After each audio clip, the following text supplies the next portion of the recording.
मेरे साथ जो मेहमान जुड़ रहे हैं महाभारत में, परिचय करा देती हूँ। बीजेपी के राष्ट्रीय प्रवक्ता गुरु प्रकाश जी हमारे साथ हैं। स्वामी चक्रपाणी महाराज हिंदू धर्मगुरु हैं हमारे साथ। महंत आदित्य कृष्णगिरी हिंदू धर्मगुरु स्टूडियो से हैं।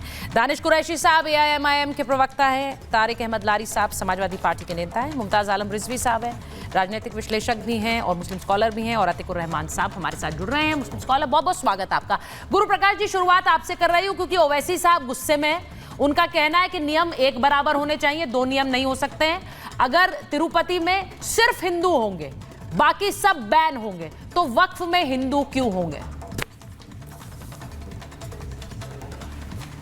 नहीं, देखिए सुचारिता जी, ओवैसी साहब गुस्से में रहें या गुस्से में ना रहें, यह उनका व्यक्तिगत विषय है, लेकिन लगातार वो समाज में लोगों के मन में गुस्सा पैदा करना चाहते हैं। दिक्कत इस बात से है, दिक्कत इस बात से कि धर्म के नाम पे वो द्वेष पैदा करना चाहते हैं। दिक्कत इस बात से कि वो समाज में नफरत की राजनीति को संस्थागत करना चाहते हैं।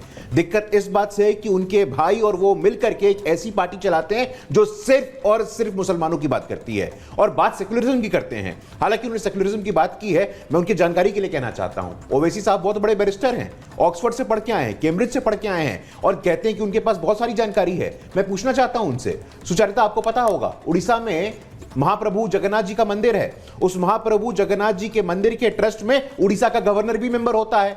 अब उड़ीसा का गवर्नर हिंदू हो या मुस्लिम हो, उससे क्या फर्क पड़ता है? माता वैष्णो देवी का जो मंदिर का ट्रस्ट है, हमारे सिद्धिविनायक मंदिर का ट्रस्ट है, हमारे सोमनाथ मंदिर का ट्रस्ट है, हर मंदिर के ट्रस्ट में सरकारी नुमाइंदे के होने का वहां पे प्रोविजन है। अब वो सरकारी प्रतिनिधि वहां पे हिंदू होगा, मुसलमानों को उससे फर्क क्या पड़ता है? सुचरिता, आपको पता है दिक्कत किस बात से है? दिक्कत इस बात से है कि 9,60,000 एकड़ 9.6 लाख एकड़ की जो भूमि है, जो वक्फ की भूमि है, जो मात्र ओवैसी जी जैसे कुछ संभ्रांत मुसलमान परिवारों के कब्जे में है, वो चाहते नहीं है ऐसा। और मैं तो कहता हूं, ओवैसी जी, आपने वक्फ का संशोधन का अधिनियम पढ़ा होगा। उस बिल में क्या लिखा है कि 6 में से अडानी अंबानियों को दे चुके हैं, इस पे क्या बोलेंगे आप? सदस्य हैं 4 और 2 का। मैं बोल रहा था, दानिश साहब बीच में नहीं। दानिश साहब, मैं आपके पास आऊंगी, पूरा टाइम आपका होगा। सुनने का धैर्य रखिए। दानिश साहब, पूरा टाइम आपका होगा, आपके पास आऊंगी। ऐसा है कि इस देश में लोकतंत्र है। हाँ, सुन लीजिए तारिक साहब, इस देश में लोकतंत्र है। ये देश बाबा साहेब अंबेडकर के संविधान से चलेगा। यहां शरिया नहीं है कि जब मन होगा तब बोलिएगा आप। सुनने का धैर्य रखिए, सुनना सीख लीजिए आप। 9,60,000 एकड़ की भूमि है। प्रेस इंफॉर्मेशन ब्यूरो के वेबसाइट पे जाके देख लीजिएगा। 9,60,000 एकड़ की भूमि पे ओवैसी जी और तारिक साहब जैसे कुछ परिवारों का कब्जा बना रहे। मुसलमानों में पसबंदा कोई जरूरत नहीं है, मुसलमानों में महिला कोई जरूरत नहीं है, मुसलमानों में गरीब कोई जरूरत नहीं है। आप चाहते क्या है? मुसलमानों में भी जो सामाजिक रूप से पिछड़ा वर्ग है उसको वहां सम्मान मिलना चाहिए, नहीं मिलना चाहिए? सुचरिता, तीसरी बात क्या है कि मैं अपनी बात को समाप्त करूंगा। तेलंगाना में वक्फ का स्कैम होता है, मुंबई में वक्फ का स्कैम होता है, वेस्ट बंगाल में वक्फ का स्कैम होता है। 10 लाख करोड़ रुपए तक का पैसा बर्बाद हो जाता है। जमीन को औने पौने दाम में बेच दिया जाता है, दलाली होती है, अवैध रूप से उसको कर्जा कर दिया जाता है। मैं पूछना चाहता हूं आपसे, आप चाहते क्या है? 6 मुसलमान में से 2 नॉन मुस्लिम रहेंगे, उसमें भी आपके पेट में दर्द हो रहा है। हम चाहते हैं कि वक्फ के संशोधन से यूनिफॉर्मिटी आए, ट्रांसपेरेंसी आए, इंक्लूसिविटी आए और बाबा साहेब अम्बेडकर के संविधान में जो लिखा हुआ है उस संविधान के मूल्यों को पूरा किया जाए। तब आपके पेट में किस बात का दर्द है? क्या सवाल जो बात वो उठा रहे हैं, दानिश साहब आपके पास आ रही हूं, आपका समय अब शुरू हो रहा है। वो कह रहे हैं जिस पार्टी का नाम ही मजलिसे इत्तेहादुल मुसलमीन हो, वो सेक्युलरिज्म का पाठ पढ़ा रही है, वो सेक्युलर रूल्स की बात कर रही है। जो सिर्फ मुसलमानों के हक की बात करती है, वो सेक्युलरिज्म पर बहुत ज्ञान देती है। इसीलिए आप तिरुपति पर ज्ञान दे रहे हैं जब, और उसके जरिए वक्फ को बचाना चाह रहे हैं। देखिए, अब जवाब सुनिएगा जी, बोलिए। इस देश के अंदर में एक ऐसा आतंकवादी संगठन भी था जिसको अभिनव भारत कहते थे। तो क्या अभिनव और भारत हो जाने से वो भारतीय हो गया या देश सहयोगी हो गया? ऐसा नहीं होता। भारतीय जनता पार्टी भी उसी व्याख्या में आती है। महज भारतीय जनता पार्टी लिख देने से वो देश के हक में है, ऐसा नहीं है। भारत में एकमात्र ऐसी पार्टी है जिसने इस देश में मुसलमानों के खिलाफ एक मस्जिद को ढहाने का आंदोलन चलाया था। उसके बाद भी वो राष्ट्रभक्त हैं और हम ऑल इंडिया मजलिस इत्तेहादुल मुस्लिमीन के जो लोग हैं उनके सेक्युलर सुप्रीम कोर्ट की व्याख्या पढ़ के आइए। सवाल तो इलेक्शन कमीशन पे कर रहे हैं वो, जहाँ पे उनकी सरकार है, जाके उनसे पूछ लीजिए। देखिए इंटरप्ट मत करेगा, सुनिएगा। हाँ। अब सवाल आके ये खड़ा है कि बहुत सारे सवाल इन्होंने कर नहीं, दिए सुप्रीम कि कोर्ट की लोगों व्याख्या को पढ़ बड़ा के आइए, बस नुकसान हो मैं रहा है। इतना कह मुझे रहा ये बताइए 16 लाख करोड़ रुपए आपने अपने धनपतियों को दे दिया, वो आपकी पर्सनल जागीर थी, मोदी जी ने क्यों दे दिया? मामा जी के घर से लाए थे, वो कहां से लाए थे? अवाम का पैसा आपने बांट दिया, उस पर सवाल क्यों नहीं होता? मैं आपको ये कह रहा हूं कि पीएम केयर फंड के नाम से आज तक कोई हिसाब नहीं है, कौन देगा हिसाब? और वो भी केयर फंड के नाम से, पीएम के नाम से किया जाता है, उसका कोई जवाब है आपके पास? रह गई बात, ये कहा जा रहा है कि भाई कुंभ के अंदर में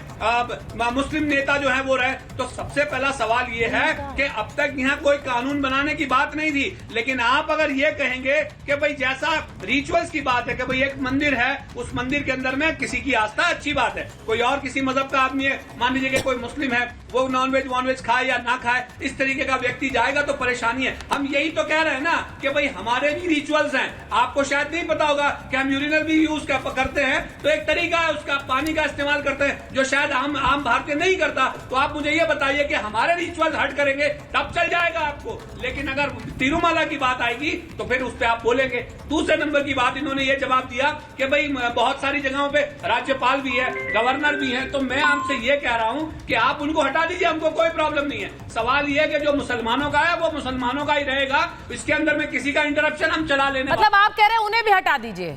अगर कहीं गवर्नमेंट ने अपने प्रतिनिधि बिठाए हुए हैं किसी भी ट्रस्ट में तो वो भी हटा दीजिए, लेकिन मुसलमानों का मुसलमानों के पास ही रहेगा, उस पर आंख मत गड़ाइए, उस पर कुछ भी मत कहिए। अब मेरा सवाल देखिए, तिरुमाला में भी ये कोई नियम नहीं था, ये नियम एक विवाद के बाद बना है, और क्या वो विवाद जायज नहीं था? अगर तिरुमाला मंदिर, और देखिए इन सब मंदिरों से बहुत से ट्रस्ट से पैसे आते हैं, वो पैसों से और वो पैसों से देश का ही काम चलता है, ये भी आपको बताऊं मैं। तो एक बार मैं जरा चक्रपाणी जी के पास जाऊंगी, दानिश साहब, उनसे पूछूंगी कि मंदिरों में अगर कोई गैर हिंदू की एंट्री बैन है, तो आपको लगता है ये एक धार्मिक आपका अधिकार है, या फिर दानिश साहब जो कह रहे हैं कि ये, या फिर ओवैसी साहब जो कह रहे हैं कि ये सेक्युलर नहीं है, भाई आप करोगे तो हम भी वक्त में करेंगे? देखिए ऐसा है सुचारिता जी, सेकुलर के नाम पे जिस प्रकार से हिंदुओं का शुरू से ही दोहन किया गया, आप देखो तिरुपति बालाजी में आज नहीं, मैं कई वर्षों से उसमें लड़ाई लड़ा।